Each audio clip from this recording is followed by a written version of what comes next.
It's the first week of July, and the fallout from the most intense round of American strikes on Iran since the war's opening days is still shaping everything happening in the region right now. Warplanes went out, missile and drone storage sites got hit, coastal radar installations went dark, and within hours, Iran hit back at two separate American-linked military facilities in two different countries. This wasn't a hypothetical. This wasn't posturing. This happened in a tight, brutal sequence over the final days of June, and the ceasefire it happened under is still standing right now on legs a lot shakier than anyone in Washington or Tehran wants to admit publicly. To understand how we got here, you have to go back to June 17th, when the United States and Iran signed a memorandum of understanding meant to end weeks of brutal war that had already reshaped the entire Middle East. Iran would stand down. The Strait of Hormuz would gradually reopen to commercial shipping. Technical negotiations would continue. That was the framework on paper. But paper agreements in this region only hold as long as the people actually holding the weapons decide to honor them, and this one barely survived a week before things started cracking. On June 25th, a cargo ship transiting near the Strait of Hormuz was hit by a one-way attack drone. The United States attributed the attack directly to Iran. Trump posted that Iran had launched at least 4 drones at shipping vessels, called it a foolish violation of the ceasefire, and noted American forces had shot down most of them before one got through. That was the spark. From that moment, everything moved fast. On June 26th, the United States hit back. American aircraft struck multiple Iranian coastal targets, radar installations, missile storage sites, and drone storage facilities. CENTCOM described it as a calibrated response to reinforce freedom of navigation, specifically targeting Iranian military surveillance infrastructure, communication systems, air defense sites, and mine layer capabilities. Iran's foreign ministry called it a blatant violation of the memorandum and of international law entirely. Washington's message was simple and unambiguous. You fire on commercial shipping. We respond. The only real question was whether Iran would absorb that hit or fire back, and the answer came before most people were even awake the next morning. Early on June 27th, Iran's Islamic Revolutionary Guard Corps announced it had retaliated by striking American military sites across the Gulf. The 2 targets that made the entire world stop and pay attention were the Ali al-Salam Air Base in Kuwait and the UWIPAS, Fifth Fleet's naval facility at Port Salman in Bahrain. Sirens sounded across Bahrain. Kuwait closed its airspace while its air defenses engaged incoming projectiles. A residential building in Muharraq was struck by an Iranian drone, though no casualties were reported there. Kuwait's foreign ministry condemned the strikes as a flagrant violation of its sovereignty, calling them repeated and heinous. Bahrain issued its own formal condemnation. This was not a small incident. Iran had just struck American-linked military infrastructure inside 2 separate sovereign Gulf nations in a single coordinated overnight operation, with American service members present on both installations at the time. Trump's response came fast, and it wasn't limited to words. Following a second tanker attack, this time on a Panama-flagged vessel called the Kiku, struck by an Iranian drone while carrying more than 2 million barrels of crude near the strait, CENTCOM confirmed American forces launched a second consecutive round of strikes against Iranian missile and drone storage locations and coastal radar sites. Trump posted that Iran had violated the ceasefire again, wrote that it was very possible Iran would simply never learn, and then delivered the line that made headlines around the world, that there may come a point where the United States would be forced to militarily complete the job it had already successfully started, and that, if that happened, the Islamic Republic of Iran would no longer exist. That is not diplomatic hedging. That is a public, written threat of national destruction from a sitting American president, and it landed exactly the way you'd expect. Vice President Vance had already posted hours earlier that Iran should pick up the phone if it had disagreements over implementation, adding plainly that violence would be met with violence. Iran's own framing was almost a mirror image of Washington's. Ebrahim Azizi, who chairs Iran's Parliamentary National Security Commission, posted that the Strait of Hormuz is governed by Iran, and warned Washington not to mistake Iranian control of the waterway for escalation.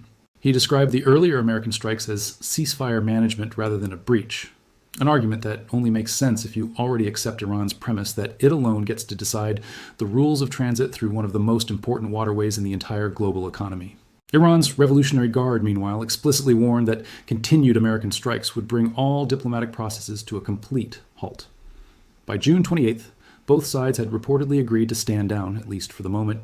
A senior American official told reporters both countries decided to stop what he called kinetic activity, and that vessels could move freely through the strait while technical talks continued.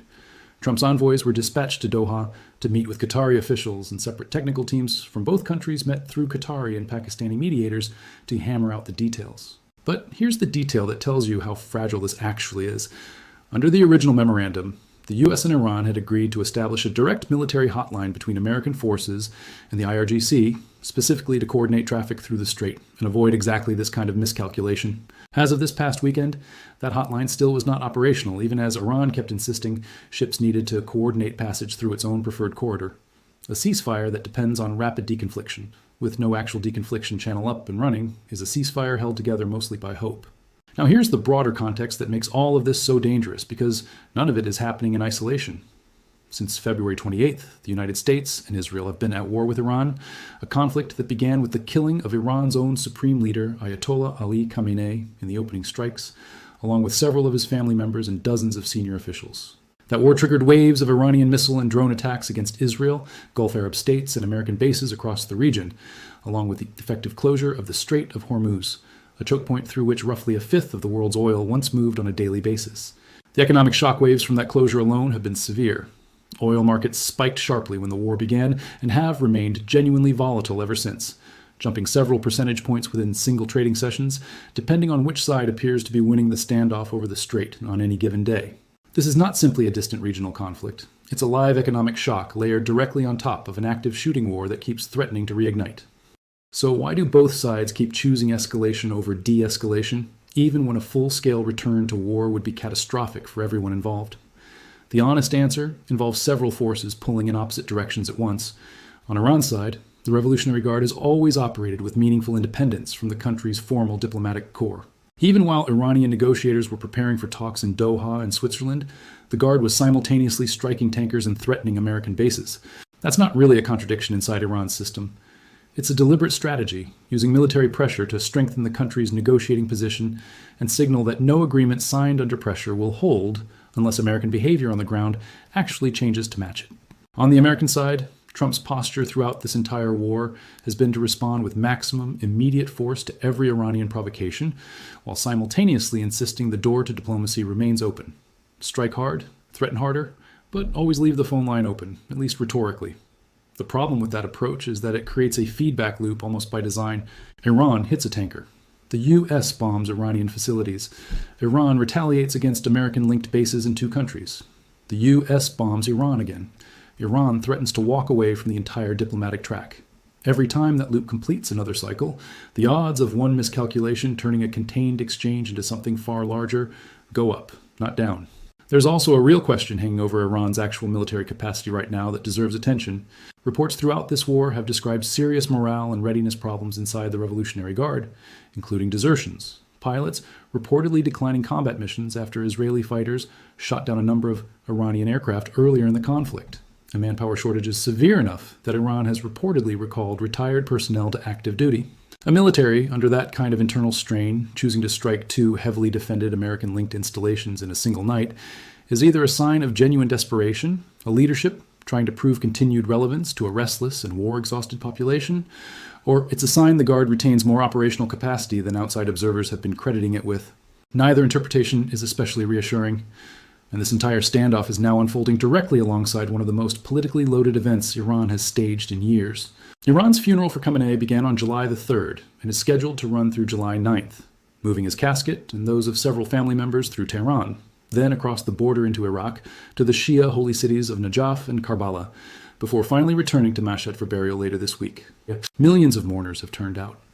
And in the middle of that funeral, a poet serving as master of ceremonies stood in front of hundreds of thousands of people and openly called for Trump's assassination, asking the crowd why the man who killed his imam should still be alive, drawing loud cheers. Senior Iranian officials have echoed similarly violent language, with one stating publicly that the killers of the slain leader will not die a natural death. Trump reportedly told reporters he was following the funeral and suggested Iranian officials gathered there could theoretically be targeted, but said Washington wouldn't act on that specifically because it still needs people on the other side of the table to negotiate with. That's a remarkably restrained response to a public call for your own assassination, but it also tells you just how badly both governments still want these negotiations to survive, even now. Trump has also floated an interesting reframe of the entire situation, describing Iran's funeral period publicly as something close to a scheduled week off from hostilities, suggesting the current calm is a deliberate pause rather than a durable peace. Meanwhile, Vance has continued pushing back hard on Iran's core demand regarding Hormuz, stating flatly in a recent interview that the United States will not accept a future where Iran is effectively collecting tolls on ships transiting the strait, and that he's confident that outcome won't happen. That is a direct public rejection of the exact revenue and control model Iran's officials have been describing as their red line. Put those two positions next to each other, and you can see exactly where the next fight is going to come from once this funeral period ends and both delegations sit back down. Because the negotiating track hasn't collapsed. Remarkably, given everything above, it's still alive. Qatari and Pakistani mediators reported positive progress in indirect technical talks held in Doha at the end of June and the start of July, focused specifically on implementing the memorandum's terms around Hormuz. Another round of talks is expected to be scheduled once the funeral period concludes, likely within the next week or two. But positive progress announced by mediators and an actual durable resolution to the core disagreement over who controls transit through the strait are two very different things. And right now, the gap between them is being filled with drone strikes, ballistic missile threats, and public calls for a sitting president's assassination. So where does this actually go from here? Does the technical hotline between American forces and the IRGC finally become operational, closing off the exact kind of miscalculation that triggered this entire late June escalation in the first place? Does the next round of talks, once the funeral concludes, produce something concrete enough to survive contact with the hardliners on both sides, who would clearly rather keep fighting than finish negotiating? Or does the next tanker attack, the next intercepted missile, the next test of exactly where Washington's red line on Hormuz actually sits, push this past the point where a memorandum signed back in mid-June can hold together at all? Nobody outside a very small circle of decision-makers in Washington, Tehran, Doha, and Islamabad knows those answers with any real certainty right now. What's clear is the shape of the risk sitting in front of everyone involved. A ceasefire less than a month old, already tested multiple times, already showing real cracks. A hotline that was supposed to prevent exactly this kind of dangerous miscalculation, still not built. A Revolutionary Guard operating with enough independence from Iran's own diplomats to strike American-linked bases in two countries, even while its government insists talks are progressing. A sitting American president who has now put the threat of Iran's total destruction on the public record in writing. And a funeral, still unfolding this week, turning grief into open calls for that same president's assassination in front of millions of witnesses. Watch whether that military hotline finally goes live. Watch what comes out of the next round of talks once Khamenei is finally buried in Mashhad. And watch the Strait of Hormuz closely, because the actual behavior of the ships moving through it, not the statements coming out of either capital, is going to tell you who's really in control of that waterway and how close this entire fragile framework actually is to breaking apart for good.